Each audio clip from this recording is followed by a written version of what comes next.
أعوذ بالله من الشيطان الرجيم. Saya mendengarkan tadi pembukaan Kiai Kanjeng, musiknya namanya Parados. Parados. Kemudian masuk ke Tola Al-Badru, telah terbit rembulan atas kita, alaina. Coba kita berangkat dari yang kemarin ya. Pakai ada cara berpikir atau patokan atau titik pijak atau makom, ketela atau pohung atau atos gitu ya.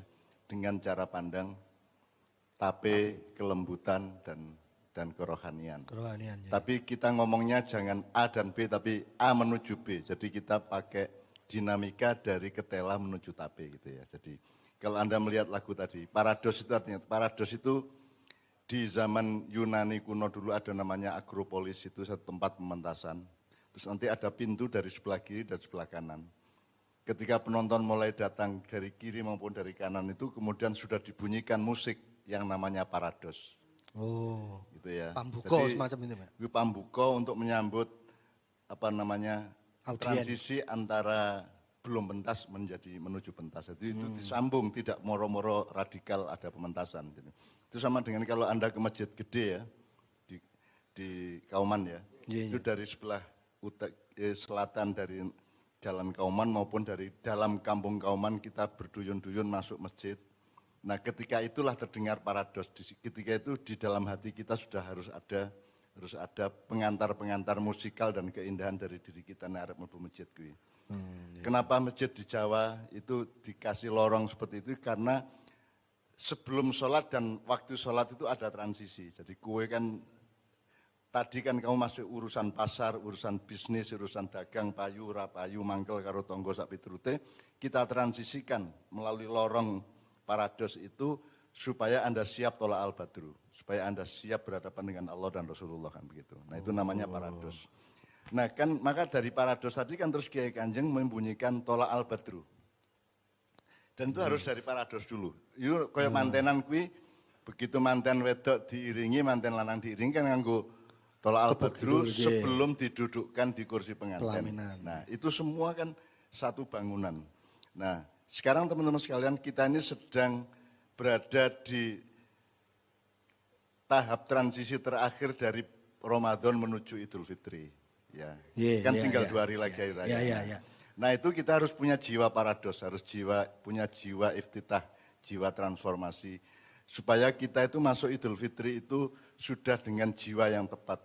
Ibarat Idul Fitri itu rasa manis, nek ilatmu ora iso ngrasake manis ya kowe ndak mendapatkan manis. Jadi puasa itu untuk memfitrikan lidah kita, hati kita, pikiran kita agar supaya rasa indahnya hari raya itu kita rasakan betul.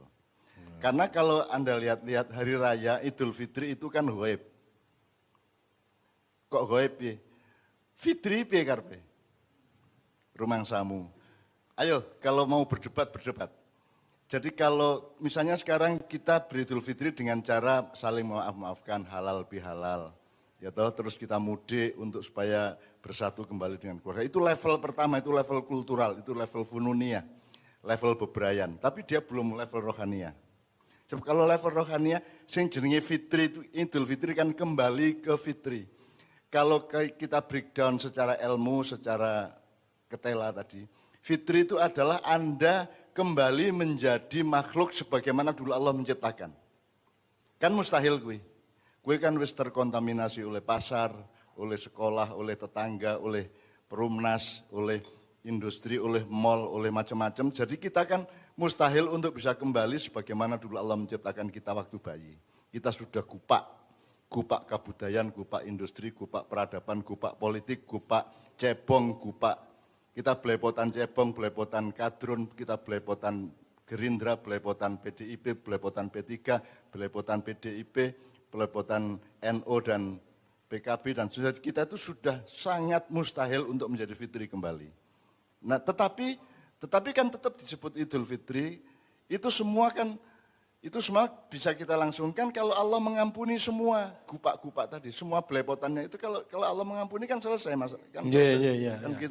Nah sekarang kan halal bihalal itu kan kita laksanakan horizontal. Minta maaf kepada teman, kepada orang tua, kan cuma sesama manusia. Tapi kan tidak dikonsentrasikan untuk Idul Fitri vertikal. Kan nomor satu kan mohon ampun kepada Allah. Nah, tidak ada mobilisasi di dalam semua Idul Fitri dan Hari Raya yang kita alami di Indonesia ini yang ulama-ulama besar mengajak kita untuk bareng-bareng istighfar memohon ampun kepada Allah. Kan ning karo tonggo, karo konco, karo bapak ibu ngono. Jadi sebenarnya Idul Fitri dicapai kalau jangkep halal bihalal horizontal maupun halal bihalal vertikal. Nah, dari teori dan metodologi yang sudah kita pakai sejak kemarin ketela dan tabe itu, kita bisa tahu bahwa Idul Fitri itu ghaib. Artinya kalau kita tangani secara manajemen, secara budaya, secara syariat pun, syariat kan juga telo ya, itu mustahil kita dapatkan. Mustahil. Jadi itu ghaib. Mana mungkin Anda bisa kembali seperti semula? Itu ibarat kacang kan menjadi biji kacang. Duran kan menjadi biji duran, padahal duran ini wis dilek karo biawak ya toh, wis diuntal karo boyo sak piturute. Jadi kita itu sudah diuntal, sudah ditelan oleh dunia dan sudah penuh tainya dunia itu. Sehingga untuk menjadi fitri itu janjinya mustahil. Tetapi dia tidak mustahil kalau Allah mengampuni kita. Kan begitu nomor satu. Nah, itu sebabnya kita tetap optimis bahwa ini adalah hari di mana kita akan mendapat ampunan Allah besar-besaran sehingga kita mendapatkan Idul Fitri. Nah, ampunan ini ternyata bukan tela, tapi. Maksudnya gini, ini agak pengajian dikit untuk Kiai Kanjeng ya ben kowe rada religius sidik-sidik ngono ya. Ben ora kebayu-bayuan kabeh. Ben rasok seneng tetulung kados Pak Nevi ya. Ya, cuma tetulung padahal njaluk tulung gitu.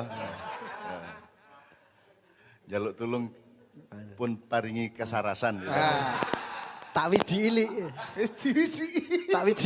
Kalau saya bilang, jadi urip kan loro deh, siji al-ghaib, siji adunya. Jadi kalau ono sesuatu sing iso kok cedai, kok jemok, kok rumuskan, kok simpulkan secara ilmu, dan ada sesuatu yang lain yang jauh lebih besar yang hanya bisa kamu dekati jangan dengan ilmu tapi dengan iman. Jadi ada beda antara iman dengan ilmu. Nah, saiki aku ngomong Idul Fitri itu gaib. Edan po.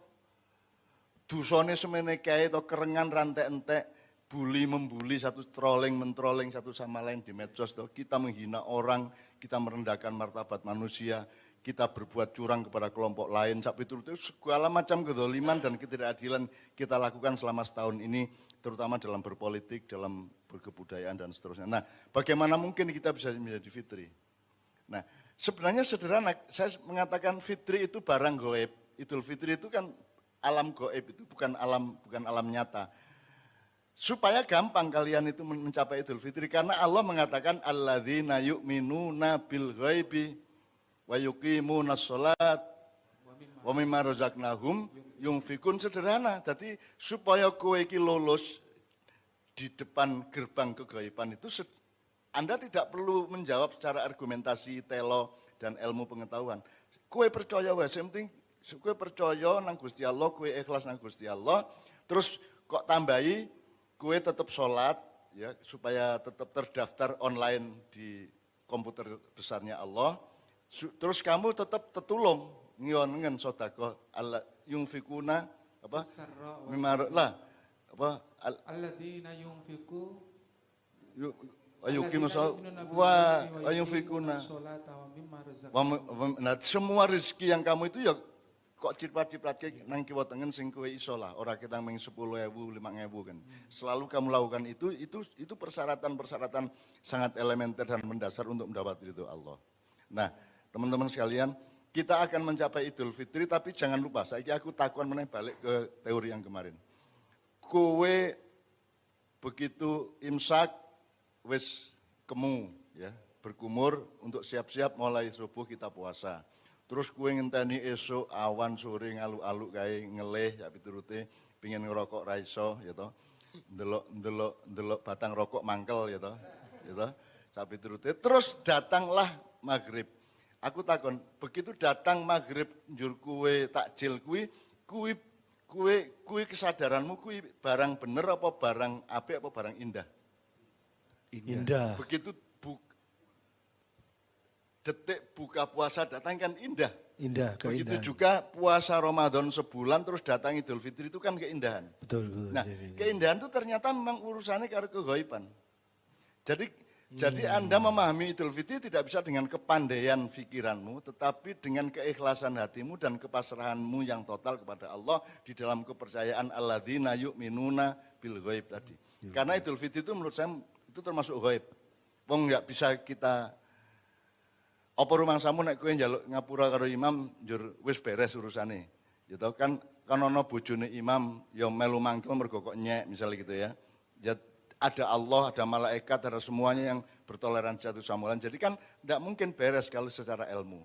Jadi Idul Fitri itu hanya bisa dicapai nek kowe iki total dengan cintamu kepada Allah. Cetha ya? Cetha ya. Jadi Idul Fitri itu barang gaib dan alhamdulillah barang gaib itu alamul gaib itu kita tempuh tidak dengan ilmu, tidak dengan pengetahuan, tidak dengan kepandaian, mbok sarjana kaya ngopo, mbok kowe S10 gitu.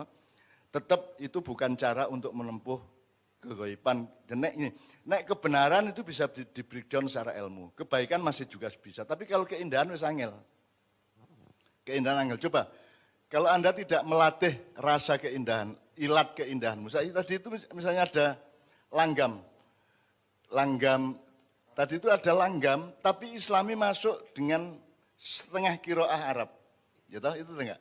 Iya, yang di bagian depan tadi, ya, bagian depan tadi itu kan langgam. Kui kan munine musiknya, biolane, sarone, semua kan langgam.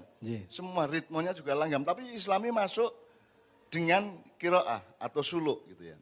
Itu yang namanya la syarqiyah wala gharbiyah. Wis ora ono kulon, wis ora ono etan, dan itu harus kita capai. Dan kita harus capai bahwa urip ki ora barat timur, ora Indonesia, Malaysia, urip ki sejati, fitri. Ya, nah, jadi musik tadi itu juga sebenarnya satu upaya untuk mencapai kefitrian untuk Idul Fitri. Jadi musik Kiai Kanjeng menurut saya adalah kalau pakai perspektif yang saya omongkan tadi, musik Kiai ini adalah upaya untuk bergerak terus-menerus dari tela menuju tape, dari jasad menuju roh gitu ya, dari ilmu menuju iman gitu. Maka terus terjadi kasus-kasus, lho iki piye to ketoke musik barat ning kok Arab, ketoke Arab ning kok Jawa, ketoke Jawa kok barat sak piturute itu dalam surat An-Nur namanya la syarqiyah wala gharbiyah. Terus ada kalimat sebelumnya itu ada yakadu zaitu hayudi walau lam tamsasunar. Itu ada minyak yang bisa menyala meskipun tidak dikasih api. Itu kalau ini simbolisme ya. Jadi ada satu karya manusia atau ada pencapaian manusia di mana kamu tidak perlu pakai api. Ora perlu kok sumeti murup dewe. Nah menurut saya Kiai Kanjeng sudah seperti itu. Wis murup dewe. Dadi nek kowe rundingane akademis, cara isi, cara ami, cara kan angel kuwi. Angel kuwi piye kuwi yo? Kuwi langgam kok kuwi mau langgam Jawa kuwi mau. Bukan keroncong ya langgam ya. Langgam mlebu qiraah, mlebu suluk iki piye? Dan itu dicapai oleh Kiai Kanjeng. Jadi Kiai Kanjeng itu bisa mencapai itu dengan rumusan yakadu zaituha yudhi'u walau lam tamsasunar. Itu artinya ora diprogram, ora di setup, ora diaransir piye-piye metu dhewe kan gitu. Metu dhewe dadi dhewe. Gitu kan. Mbok ora dikongkon Islamianto mesti gatel kepingin suluk ngono kuwi mau. Itu namanya cahaya itu menyala meskipun tidak dinyalakan dengan api. Itu surat An-Nur ayat 35. Jadi teman-teman sekalian, jangan dipikir puasa itu hanya urusan badok karo ngombe, jangan dipikir Idul Fitri itu hanya urusan maaf-maafan. Iya, seneng bahwa wis entuk mangan kapan wae, terus wis njaluk ngapura dan ngapura sak piturute karena itu sebenarnya itu hanya satu level, itu level budaya, level kita harus menempuh satu level yang lebih mendalam yaitu ghaib tadi. Nah, ghaib itu ora iso kok jemok. Mam kowe kok iso tresno karo TKW Hongkong iki lah ghaib to kuwi. Kuwi nek di kuwi wae ghaib aja meneh kok cah wedoke kok gelem karo imam. Nah. Kuwi kan ekstra ghaib to kuwi. Super ghaib to kuwi. Super ghaib ya. Itu tidak bisa dijelaskan dengan ilmu. Itu hanya bisa dijelaskan dengan cinta itu sendiri kan begitu. Nah, karena cinta itu tidak berpedoman dan berpijak pada ilmu. Nah, hidup ini, Islam ini, agama ini, ibadah kita itu kalau bisa orientasinya adalah pijakan cinta dan pencapaian cinta. Sebab tidak bisa mencapai puncak cinta kalau tidak benar dan tidak baik. Tapi kalau benar tok bisa dicapai meskipun tidak indah. Seperti ke Pasar Kembang itu niatnya menolong orang, gitu. Tapi kan tidak baik dan tidak indah kan gitu. Jadi kalau sekali lagi kita ulang, kalau keindahan itu dipersyaratkan oleh lolosnya dan lulusnya kebenaran dan kebaikan. Tapi kalau kebenaran dan kebaikan itu tidak harus indah. Jadi apa? Orang merongos kita dibilang merongos gitu ya. Ora apa-apa kuwi bener, ning kan ora apik dan itu tidak indah di dalam bebrayan atau silaturahminya. Jadi mudah-mudahan spektrum yang kita perkenalkan ini bisa dipakai oleh orang banyak sehingga semua nanti akan memasuki hari Idul Fitri dengan kegembiraan yang indah. Ya, betul. Karena selama ini tidak pernah ada meme atau teks atau kata-kata mutiara yang mengkaitkan Idul Fitri dengan keindahan. Ya toh? Moko indah banget. Puncak keindahan di Kiai Kanjeng adalah bahwa imam duwe bojo. Itu kan indah banget. Kuwi nek cara ilmu kan ora gathuk kabeh. Nggih. Ya. Angel niku teorine angel. Teori Sing luwih dhuwur meneh anu ya. Nek imam ndelok bojo isih mungkin wae. Ya wedhus ya oke ya. Ning bahwa ana cah TKW Hongkong ayune kaya ngono gelem karo imam. Kuwi kan puncak keindahan Allah Subhanahu wa taala ya ta kan? Ya, betul, Jadi betul. itu mudah-mudahan ngerti ya. Iki Mam ini bukan mengejek imam, ini kita sedang takjub kepada hidupnya imam. Iya, betul.